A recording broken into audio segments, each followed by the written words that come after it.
तो हेलो दोस्तों, आज हम पढ़ते हैं न्यूरॉन की संरचना एवं उसके कार्य के बारे में कि न्यूरॉन होता क्या है, उसकी संरचना कैसे होती है, वो कार्य क्या करता है। तो सबसे पहले हम जानते हैं न्यूरॉन होता क्या है। तो न्यूरॉन जो होता है हमारे तंत्रिका तंत्र यानी नर्वस सिस्टम की मूलभूत मतलब बेसिक कार्यात्मक संरचनात्मक इकाई होती है। यह तंत्रिका तंत्र की सबसे सूक्ष्मतम इकाई भी होती है। यह एक विशेष प्रकार की कोशिकाओं से बनी होती है और यह संदेशों को संचार मतलब इसका ट्रांसफर करती है। न्यूरॉन की मदद से हम सोचते हैं, महसूस करते हैं या किसी भी क्रिया के प्रति अपनी प्रतिक्रिया देते हैं। जैसे हम किसी गर्म वस्तु को छूते हैं और हमारा हाथ अचानक से हट जाता है। तो ये सब कार्यों को जो कंट्रोल करता है, इसका संतुलन करता है, इसका बैलेंस बनाता है, वह सब न्यूरॉन के माध्यम से होता है। अब न्यूरॉन की संरचना के बारे में देखें तो न्यूरॉन 3 भागों से मिलकर बना होता है। पहला डेंड्राइट होते हैं, दूसरा कोशिका शरीर होता है, तीसरा एक्सॉन। तो इसको एक चित्र के माध्यम से देखते हैं।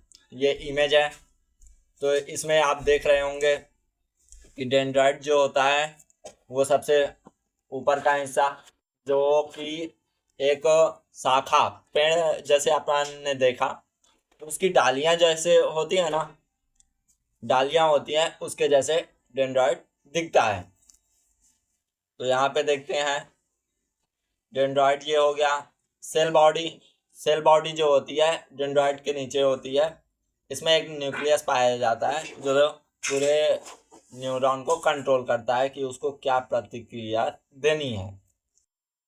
और एक्सॉन, एक्सॉन के 3 भाग, nodes of Ranvier, myelin sheath, Schwann cell, axon terminal, अंतिम भाग।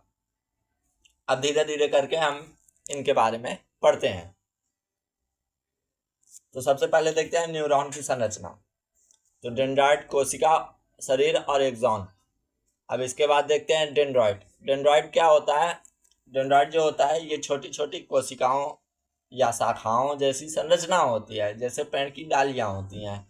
इसका कार्य जो होता है, तो न्यूरॉन क्या करता है कि जो कोई सूचना आती है, जैसे हम गर्म वस्तु को छुए तो एक संदेश प्राप्त किया कि गर्म है, संदेश प्राप्त किया, तो सबसे पहला हिस्सा डेंड्राइट होता है, वह संदेश को प्राप्त करता है और सेल बॉडी मतलब कोशिका शरीर के पास भेजता है। तो इसका मुख्य कार्य होता है कि रिसीव करना, मतलब संदेशों को, सूचनाओं को रिसीव करना। और एक न्यूरॉन में कई सारे डेंड्राइट हो सकते हैं। अब देखते हैं, ये है डेंड्राइट। ये शाखाओं जैसी संरचना आपको देखने को मिलती है यहाँ पे, ये पेड़ की शाखाओं जैसे है। अब देखते हैं कोशिका शरीर। कोशिका शरीर को साइटोन भी कहा जा सकता है, मतलब कहा जाता है। इसमें नाभिक और अन्य कोशिकांग जैसे कोई ऑर्गेनेल्स पाया जाता है।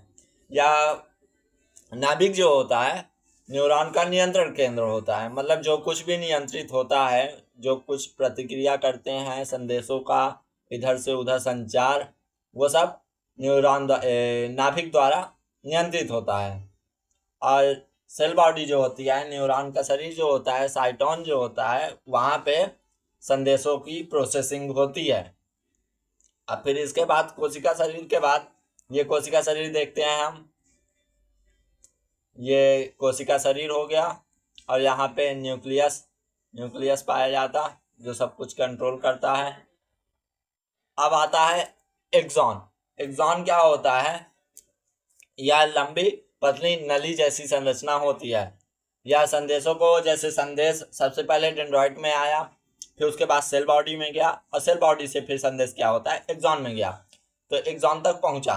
और एक्सॉन के चारों ओर कई माइलिन शीथ होती है जो कि संदेश की गति को बढ़ाती हैं, धीमी करती हैं, ये सब, मतलब जल्दी से जल्दी संदेश पहुंचे और प्रतिक्रिया हो, तो इसको कंट्रोल करते हैं। फिर इसके बाद आता है, ये हो गया एक्सॉन के भाग, myelin sheath, nodes of Ranvier, Schwann cell, axon terminal. तो पढ़ते हैं माइलिन शीथ के बारे में। माइलिन शीथ क्या होती है? यह एक फैटी लेयर होती है मतलब वसायुक्त परत, या एक्सॉन को क्या होती है कि एक्सॉन को सुरक्षा भी प्रदान करती है और जो इम्पल्स होते हैं, जो संदेश होते हैं, उनकी गति को तेज कर देती है।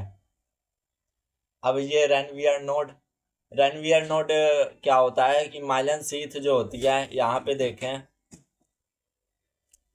ये माइलन शीथ हो गई। माइलन शीथ के बीच जो ये बीच में ज्वाइंट है, ज्वाइंट आपको दिख रहे हैं, ज्वाइंट जो है रेनवियर नोड कहलाते हैं, या संदेशों को तेज करने में मदद करते हैं।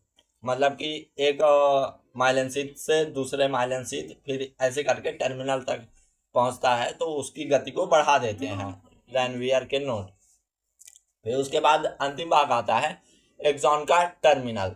टर्मिनल जो भाग होता है अंतिम भाग होता है। यहाँ पे क्या होता है कि संदेश जैसे डेंड्रॉइड से आए सेल बॉडी में, सेल बॉडी से आए एक्सॉन में, एक्सॉन के भाग माइलन शीथ में, और वो माइलन शीथ से आए एक्सॉन टर्मिनल में।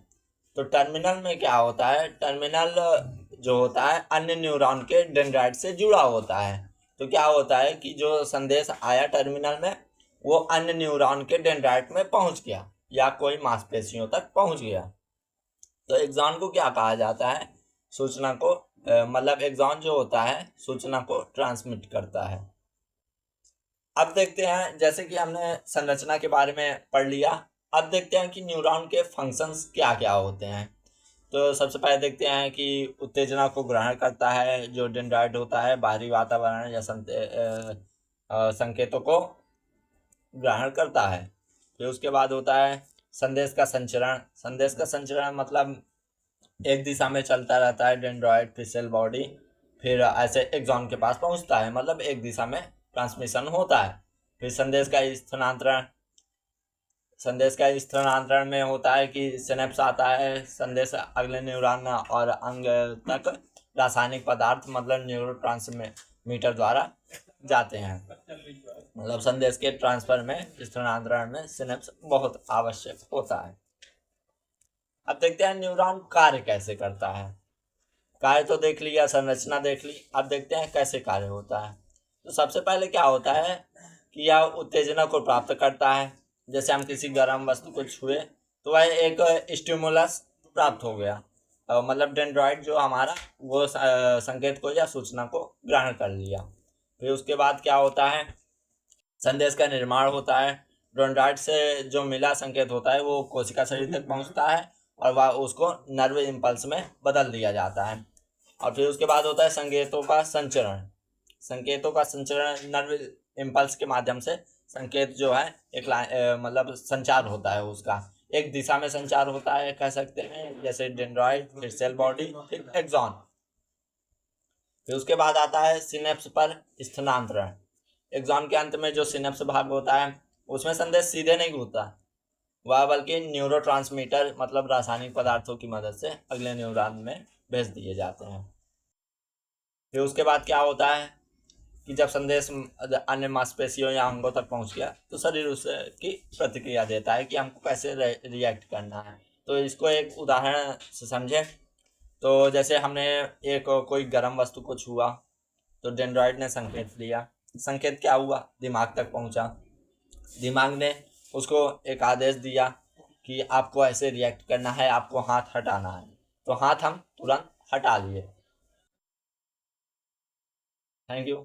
तो आज हमने न्यूरॉन की संरचना, कार्य और वह कैसे कार्य करता है इसके बारे में पढ़ा।